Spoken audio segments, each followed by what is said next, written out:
अरे कौन है ये बिन बुलाया मेहमान जिसने वॉर गेम्स में सारा गेम ही पलट दिया। जो किया तूने मैं यही चाहता था। बहुत खेल खेल लिया हमने, अब खेल हम चलाएंगे। क्या कहा पॉल हेमन ने उस मिस्ट्री अटैकर के बारे में? कौन था वो? तो हे गाइस, वेलकम। आप लोगों का वीडियो में जानेंगे आज सर्वाइवर सीरीज वॉर गेम्स में क्या कुछ हुआ। लेकिन यहाँ तक पहुँचने से पहले आप लोगों को बस 2 मिनट मेरे साथ बने रहना होगा। जरा प्रीव्यू देख लेते हैं कि मेंस वॉर गेम्स में क्या कुछ हुआ। तो सीएम पंक और ब्रॉन ब्रेकर के साथ men's war games match start होता है। पंक की पहले से हालत खराब कर दी थी ब्रॉन ब्रेकर ने, और एडवांटेज मैच जीतने की वजह से विजन की ओर से ड्रू मैकेंटायर आते हैं नहले पे दहला करने। लगता है इनकी दुश्मनी अमर है, कभी खत्म नहीं होने वाले। ड्रू मैकेंटायर क्या करते हैं कि सीएम पंक के सर को घसीटने लगते हैं केस के ऊपर, और क्या होता है कि खून निकल जाता है। इस टाइम पे ये बंदा सबसे सही पिक था। कोडी रोड्स आते हैं, ड्रू मैकेंटायर डोर ओपन ही नहीं होने देते हैं। तो कोडी क्या करते हैं कि वो केस के ऊपर चढ़ने लगते हैं और ऊपर से नीचे आते हुए ड्रू मैकेंटायर पे अटैक करते हैं। ड्रू के साथ साथ वो ब्रॉन ब्रेकर को भी लपेटे में ले चुके थे। इसके बाद सीएम पंक पीछे से कोडी की ओर आते हैं तो कोडी उन पे अटैक कर देते हैं, और वो अटैक कुछ ऐसे था। फिलहाल तो कोडी ने सॉरी कह दिया, लगता है कि जोश में थोड़ा होश खो बैठे कोडी। नाउ विजन की ओर से मैवरिक लोगन पॉल आते हुए, इनका तो भाई अलग ही सीन है। वो केस के ऊपर चढ़ जाते हैं, कोडी रोड से फाइट कर रहे होते वहाँ पे। और पता नहीं क्या हुआ इस बार की, जब बाकी सुपरस्टार जनरली केस के बाहर एक छोटे केस में लॉक हुआ करते थे, इस बार ये सिस्टम ही नहीं था, जिस वजह से सुपरस्टार वॉर गेम से ज्यादा रॉयल रंबल के एंट्रेंट लग रहे थे। तो अब क्या होता है कि अपना बड़ा भाई जिमी ऊसो यहाँ पे आ जाता है। वो कोशिश करते हैं कंट्रोल अपने हाथ में लेने की, लेकिन ये इतना आसान नहीं था। अब क्या होता है कि सुनामी के सरदार ब्रॉन्सन रीड का म्यूजिक हिट होता है, और इनके रिंग में आने के बाद सुनामी की बारिश आ जाती है। सबको सुनामी लगता है, ब्रॉन्सन रीड सबको खत्म कर देते हैं। ऐसे में इस बरसात में झूमते हुए अपना भाई जे ऊसो यहाँ पे आता है, और तो यहाँ जे के रिंग में आने के बाद वो अपने भाई के साथ मिलकर फाइनली अपने टीम का कमबैक कराते हैं। इसके बाद जश्न तो बनता था और बनता भी है। क्या होता है कि जे ऊसो अब स्टील केस के ऊपर चढ़ के ईट ईट करने लगते हैं, लेकिन इतने में जे ऊसो के म्यूजिक को F5 लगाते हुए ब्रॉक लेसनर का म्यूजिक हिट होता है। पॉल हेमन उनके साथ होते हैं, और गाइस आज ब्रॉक लेसनर गिरे नहीं, मतलब सबका खात्मा तय था। लेसनर रिंग के अंदर एंटर होते हैं और वो अकेले सबको खत्म करके रख देते हैं। जिमी ऊसो, पंक,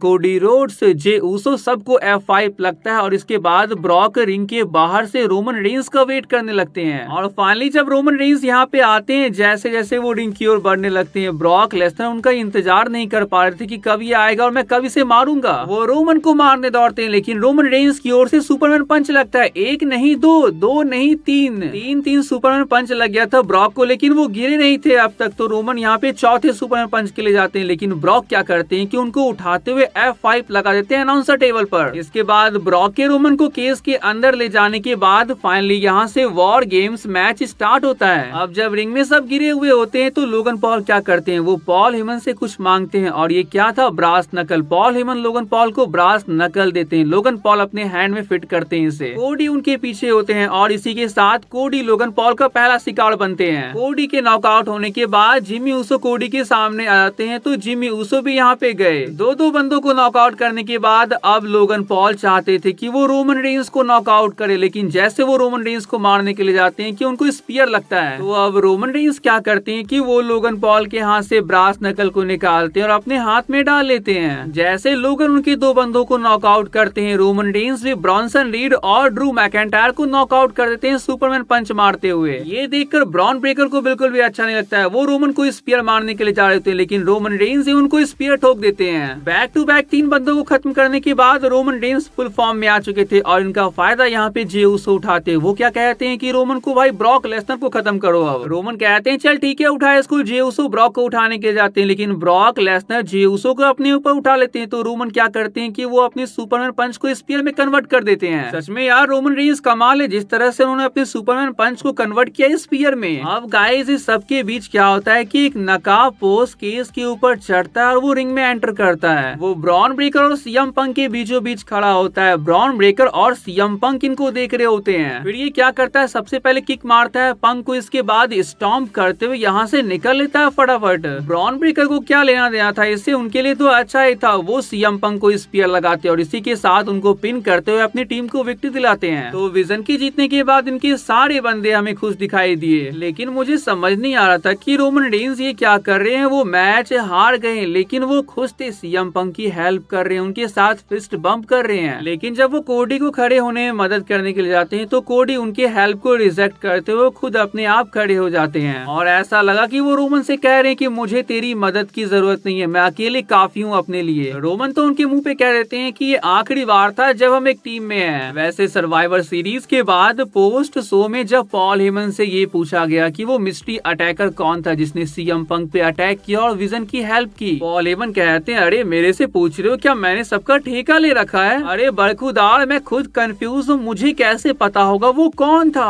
अब गाइज अगर मैं आप लोगों को बताऊं तो सच ये कि बिल्कुल पॉल हेमन का हाथ इसमें हो सकता है। ये जो मिस्ट्री अटैकर है वो हो सकते हैं ऑस्टिन थियरी, जो कि बहुत टाइम पहले से विजन को ज्वाइन करने के लिए रूमर है। विजन की कामयाबी को देखते हुए एक लीडर पॉल हेमन क्या सोचेगा इसके बारे में कि हमारा फैक्शन और भी ज्यादा स्ट्रॉन्ग हो, और ये स्ट्रॉन्ग कैसे होगा जब नए बंदे इसमें इंक्लूड होंगे। लेकिन अगर ये सच होता है कि पॉल हेमन को इसके बारे में कुछ पता नहीं है तो मैं कहूंगा कि रोमन रेंस का इसमें हाथ हो सकता है। अब रोमन का इसमें क्या हाथ होगा? आपने देखा यहाँ पे कि विजन यहाँ पे जीत गई, रोमन रेंस हार गए, लेकिन फिर भी वो खुश थे। इतना कुछ होने के बावजूद रोमन अच्छे टर्म पर सीएम पंक और कोडी रोड्स के साथ फिनिश करने के लिए जाते हैं। क्यों भाई, तुम तो इनकी टाइटल चाहते हो और सीएम पंक पिन हुआ है, तुम हारे हो। और इस बंदे ने जिस मूव का यूज किया वो स्टॉर्म था जो कि सेथ रॉलिंस का फिनिशर है, तो इससे आइडिया लगाया जा रहा है कि ये सेथ रॉलिंस भी हो सकते हैं। कहीं ऐसा तो नहीं है कि रोमन रेंस और सेथ रॉलिंस आपस में मिलके कुछ पका रहे हैं? कुछ समझ नहीं आ रहा, क्योंकि वो तो इंजर्ड है, और क्या वो सच में इंजर्ड है ये उनके अलावा तो और किसी को पता नहीं होता है। कब वो इंजर्ड हो जाते हैं, कब वो सही हो जाते हैं, किसी को मालूम नहीं होता है। लेकिन जो भी आगे होगा मैं आप लोगों को जरूर बताऊंगा। वैसे अब डोमिनिक मिस्टीरियो यहाँ पे आ चुके हैं किसे फाइट करने के लिए द लास्ट रियल चैंपियन, हमारे इंटरकॉन्टिनेंटल चैंपियन जॉन सीना से। यहाँ सीना सिर्फ अकेले डोमिनिक से नहीं लड़ रहे थे, रॉक्सन पेरिस और रकील रॉड्रिगेज उनके पीछे पड़े हुए थे। और यार बीच मैच में ये डोमिनिक क्या नौटंगी करते हैं इंजर्ड होने का, ऐसा लगा कि ये सच में इंजर्ड हो गया है, लेकिन ऐसा तो कुछ था नहीं, ये डोमिनिक की हरामीगिरी थी। तो रेफरी क्या करते हैं कि गुस्से में को वो सबसे पहले डोमिनिक की दोनों छोकरियों को यहाँ से बाहर निकालते हैं। रकील और रॉक्सन के जाने के बाद जजमेंट डे के बाकी दो मेंबर फिन बैलर और जेडी मैकडोनाल्ड यहाँ पे आ जाते हैं, लेकिन जॉन सीना पीछे नहीं हटने वाले थे, दोनों को डबल लगता है। इसके बाद तो गजब हो गया यार, ली मॉर्गन का रिटर्न होता है और इससे भी गजब वाली बात ये थी कि रिंग में उनके आने के बाद वो डोमिनिक को मार देती है थप्पड़। इसके बाद क्या होता है कि वो जॉन सीना को देखते उनके गले लटक जाती है। अरे यार क्या कर रही हो, जॉन सीना की शादी हो रखी है। सीना भी सोच रहे होंगे अरे छोड़ो यार, शादी अपनी जगह और इसके मजे अपनी जगह, लेकिन ये मजा जॉन सीना के लिए सजा में कन्वर्ट हो जाता है। ली मॉर्गन नीचे उतरती है, वो जॉन सीना को लो ब्लो मारती है और इसके बाद वो टाइटल से हिट करती है सीना के ऊपर। अब अपना भड़वा लड़का डोमिनिक मिस्टीरियो 619 लगाता है, फ्रॉग फ्लैश लगाता है और इसी के साथ वो जॉन सीना को हराते हुए अपने इंटरकॉन्टिनेंटल चैंपियनशिप को वापस से जीत लेता है। मैच के बाद जॉन सीना, क्या यार नाराज होने की जरूरत नहीं है, थैंक यू के चैंट यहाँ लगने लगते हैं जॉन सीना के लिए। वैसे ये जॉन सीना का आखिरी प्रीमियम लाइव इवेंट था, अपना पहला premium live event match John Cena ने 2002 में क्रिस जेरिको के अगेंस्ट फाइट किया था और आखिरी तो आप लोगों ने देखा ही। और ये भी देख लो, इतना कुछ करने के बावजूद यहाँ पे लिव मॉर्गन ट्रिब्यूट दे रही है जॉन सीना को सैल्यूट करते हुए। बात करें अगर वुमेन्स वॉर गेम्स मैच की तो शार्लेट फ्लेयर और आस्का के साथ ये स्टार्ट होता है। इसके बाद बाकी के एंट्रेंट मैं आप लोगों को बताता हूँ। इयो स्काई यहाँ पे आती है, स्काई के आने के बाद वो थोड़ा मामला संभालती है और फिर देन हमें देखने को मिलती है यहाँ पे बैकी लिंच।